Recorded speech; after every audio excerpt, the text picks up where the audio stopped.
According to Christian dogma, human beings inherited, through the original sin committed by Adam and Eve, the propensity to sin. But how can sin have entered the world through sin? The propensity to sin had to have already been there, since otherwise Adam and Eve couldn't have committed the original sin. Something else had to have happened before the eating of the forbidden fruit. It seems as though we have a mystery in our hands. And don't you love a good mystery? Since I'm not much of a detective myself, a little help will be appreciated in following the trace. I'll introduce you to 4 of the good friends I made over my time studying the subject, and perhaps by the end, you and I will have an answer. Firstly, it's the turn of a sage from the 1st century CE, one who can therefore boast about being contemporary of Emperor Tiberius, Seneca, and Jesus Christ himself, Philo of Alexandria. The great city was the second metropolis to the empire and was organized around the post-Julius Caesar's fire great library. Writer and teacher by profession, he allowed himself to be called philosopher by virtue of being a student to the greatest philosopher ever, Moses, whom he considered the author of the Pentateuch. To Philo, sacred scripture was a text of revealed knowledge to be studied in depth, and was very much so as well for the rest of the Hellenized Jews of the city. Though while some were literalists that took the letter at face value, others saw the letter as a veil to be swept aside in order to let the truth be seen. Philo spearheaded this second group, the allegorists. A true sage is he who can go beyond the literal meaning of the written words. As an example, Genesis chapters 1 and 2 don't talk about the creation of 2 men, but about the creation of 2 dimensions of the same man. Intellect in the image of the Logos and body in the image of the intellect. Allegoric interpretation, got it. Secondly, there's Plotinus of Lyco, the 3rd century CE Neoplatonist pagan philosopher. Plotinus had studied Plato's dialogues in general, and specifically Plato's theory of the forms.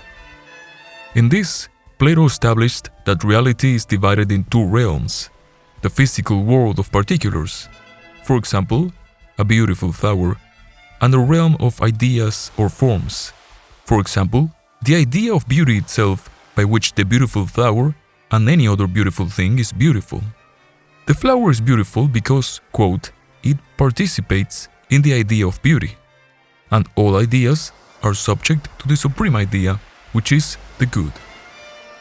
And Plotinus had studied the treatises of Aristotle in which he asked Plato what the hell participates actually mean.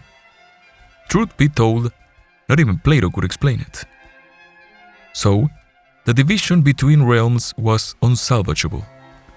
Plotinus then told Aristotle, "No, pal, you didn't understand Plato.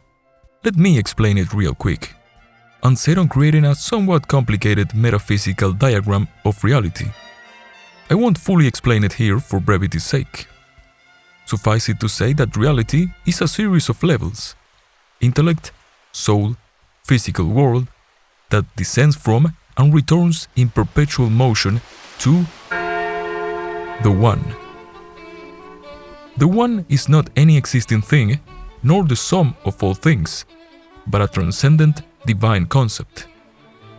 The One is before all existence, meaning it is beyond being.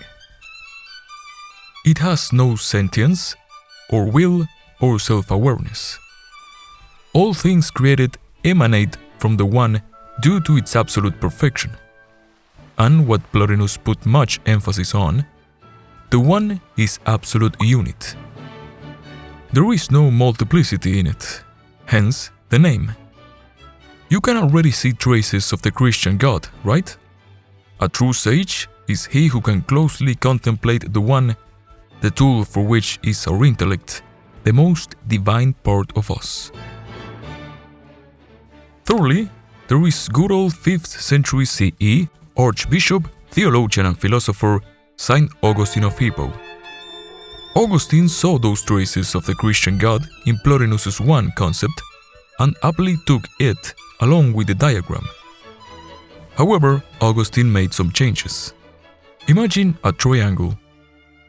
At the top, there's God, the divinity, which is not beyond being, like the One, but the supreme being, from which all other being derives. God too is perfect, but creates not by virtue of his perfection, but rather of his will. And just as the One, God is absolute unit. There is no multiplicity in him, thus he is perfect. The lower you go in Augustine's diagram, the less being there is in particulars, the more material and multiple, and less perfect and divine by reason of their intellect they become. God himself, angels who are pure intellect, humans who are intellectual creatures with bodies, and so on, animals, vegetables and plants, and inanimate objects. The further away from God, the more imperfect. Fourthly, there's 9th century CE philosopher and King Charles the Bald's school's headmaster, John Scotus Eriugena, who took Philo's allegorical interpretation of scripture and the Augustinian metaphysical diagram to write his Perifusion in order to resolve some theological disputes. In Book 4, Eriugena allegorically interprets that Adam's deep sleep after naming all the animals represents human intellect in its perfect form, turning away from God, whom it should have been contemplating all along, into nature, or particulars, all things imperfect. So, as proof, he shows that after the deep sleep, Scripture introduces the woman as a way of showing that mankind contracted the terrible condition of multiplicity. The lessening of its metaphysical status, at suffering its scission into two genders in the manner of beasts, which didn't exist before in the manner of the angels. For Eriugena, the answer to the mystery is that the real original sin is this turning away of the intellect from God. In the Augustinian diagram, man retracted into itself, thus departed from God. Lastly, there's me, a 21st century CE writer and philosopher in training. I say that when the serpent spoke to Eve in Genesis chapter 3 verses 4 to 5, she interpreted knowing good and evil as knowing what to contemplate, and being like gods as being closer to God once again, as re-elevating their status, as being as they were before the real original sin, as unretracting from themselves in the Augustinian diagram, as, lacking the finesse for a different term, undoing the f*** up.